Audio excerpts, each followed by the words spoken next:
ಶಾಂತಿಯುತ ಪ್ರತಿಭಟನೆ ಪ್ರತಿಯೊಬ್ಬ ನಾಗರಿಕನ ಹಕ್ಕು ಅಂತ ಪ್ರತಿಭಟನೆ ಕುರಿತಂತೆ ಸುಪ್ರೀಂ ಕೋರ್ಟ್ ಮಹತ್ವದ ಟಿಪ್ಪಣಿ ಹೇಳಿದೆ. ಪ್ರತಿಭಟಿಸುವ ಹಕ್ಕನ್ನ ಸರ್ಕಾರಗಳು ರಕ್ಷಿಸಬೇಕು.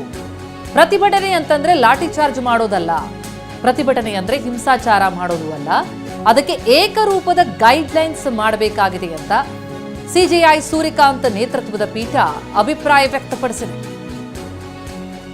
ವಿದ್ಯಾರ್ಥಿಗಳ ಪ್ರತಿಭಟನೆಯ ಸಂದರ್ಭದಲ್ಲಿ ಲಾಠಿ ಚಾರ್ಜ್ ಆದ ವಿಚಾರಕ್ಕೆ ಸಂಬಂಧಪಟ್ಟಂತೆ ಸುಪ್ರೀಂ ಒಂದು ಮಹತ್ವದ ಟಿಪ್ಪಣಿ ಹೇಳಿದೆ. ಶಾಂತಿಯುತ ಪ್ರತಿಭಟನೆ ಪ್ರತಿಯೊಬ್ಬ ನಾಗರಿಕನ ಹಕ್ಕು ಹೊಂದಿದೆ. ಮಹತ್ವದ ಟಿಪ್ಪಣಿ ಸುಪ್ರೀಂ ಕೋರ್ಟ್ ಕಡೆಗಿಂದ. ಪ್ರತಿಭಟನೆ ನಡೆಯುವಂತಹ ಸಂದರ್ಭದಲ್ಲಿ ಅತಿಯಾದ ಬಲಪ್ರಯೋಗದ ಬಗ್ಗೆ ಕೂಡ ಕಳವಳವನ್ನು ವ್ಯಕ್ತಪಡಿಸಿತು. ಪೊಲೀಸರು ಪ್ರತಿಭಟನಾಕಾರರ ನಡುವೆ ನಡೆದಂತಹ ಒಂದು ಸಂಘರ್ಷ ಏನಿದೆ ಆ ವಿಚಾರಕ್ಕೆ ಸಂಬಂಧಪಟ್ಟಂತೆ ಸುಪ್ರೀಂ ಮಹತ್ವದ ಟಿಪ್ಪಣಿ ನೀಡಿದೆ. ಪ್ರತಿಭಟನೆ ಅಂತಂದ್ರೆ ಹಿಂಸಾಚಾರ ಮಾಡೋದಲ್ಲ, ಏಕರೂಪದ ಗೈಡ್ಲೈನ್ಸ್ ಬೇಕು ಅಂದಿದೆ. ಈ ಬಗ್ಗೆ ಡೀಟೇಲ್ಸ್ ನೀಡ್ತಾರೆ ನಮ್ಮ ಪ್ರತಿನಿಧಿ ಹರೀಶ್. ಈಗ ಲೈವ್ ನಲ್ಲಿ ಜಾಯ್ನ್ ಆಗ್ತಾ ಇದ್ದಾರೆ. ಹರೀಶ್, ಮತ್ತೊಮ್ಮೆ ಸಂಸತ್ ಆವರಣದಲ್ಲಿ ಪ್ರತಿಭಟನೆಯ ಕಾವು ಜೋರಾಗಿದೆ. ಈ ಪ್ರತಿಭಟನೆಯ ಸಂದರ್ಭದಲ್ಲಿ ಸುಪ್ರೀಂ ಕೋರ್ಟ್ ಹೇಳಿದಂತಹ ಒಂದು ಮಹತ್ವದ ಟಿಪ್ಪಣಿ, ಪ್ರತಿಭಟನೆಯ ವಿಚಾರಕ್ಕೆ ಸಂಬಂಧಪಟ್ಟಂತೆ ಒಂದು ಏಕರೂಪವಾದಂತಹ ನಿಯಮ ಇರಬೇಕು ಅನ್ನುವಂತಹ ಒಂದು ಅಭಿಪ್ರಾಯವನ್ನೇನು ವ್ಯಕ್ತಪಡಿಸಿದೆ. ಇದು ಎಷ್ಟು ಮಹತ್ವ ಪಡೆದುಕೊಳ್ಳುತ್ತೆ ಅಂತ? ಪ್ರತಿಮಾ, ನೀಟ್ ಪ್ರಶ್ನೆ ಪತ್ರಿಕೆ ಸೋರಿಕೆಯನ್ನ ವಿರೋಧಿಸಿ ಕೇಂದ್ರ ಸಚಿವ ಧರ್ಮೇಂದ್ರ ಪ್ರಧಾನ್ ಅವರ ರಾಜೀನಾಮೆಗೆ ಆಗ್ರಹಿಸಿ ಜುಲೈ 20ನೇ ತಾರೀಕು ಸಂಸತ್ ಚಲೋವನ್ನ ದೆಹಲಿಯಲ್ಲಿ ಹಮ್ಮಿಕೊಳ್ಳಲಾಗಿತ್ತು.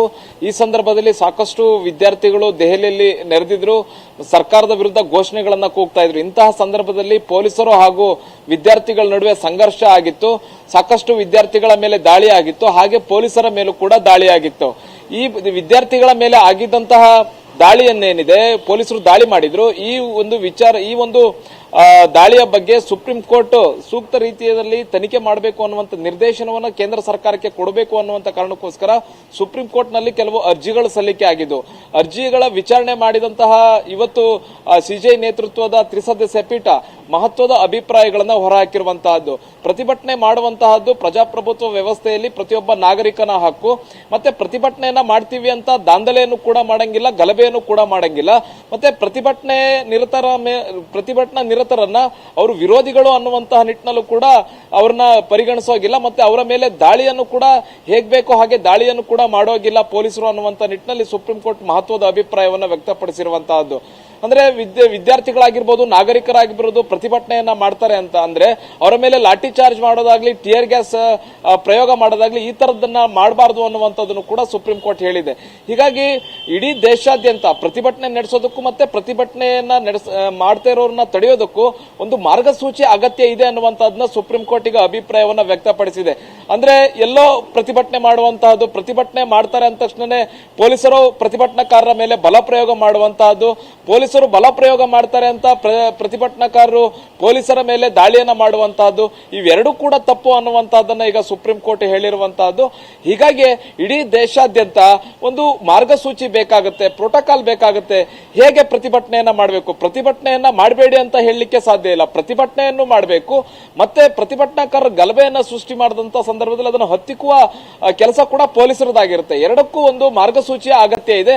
ಹಾಗಾಗಿ ಇಡೀ ದೇಶಾದ್ಯಂತ ಇಂತಹ ಪ್ರತಿಭಟನೆಗಳಿಗೆ ಮತ್ತೆ ಪೊಲೀಸರ ಅದನ್ನು ನಿರ್ವಹಿಸೋದಕ್ಕೆ ಒಂದು ಮಾರ್ಗಸೂಚಿ ಅಗತ್ಯ ಇದೆ. ಆ ಮಾರ್ಗಸೂಚಿಯನ್ನ ರೂಪಿಸಬೇಕು ಅನ್ನುವಂತ ನಿಟ್ಟಿನಲ್ಲಿ ಕೇಂದ್ರ ಸರ್ಕಾರಕ್ಕೆ ಸೂಚನೆಯನ್ನ ಕೊಟ್ಟಿರುವಂತಹದ್ದು.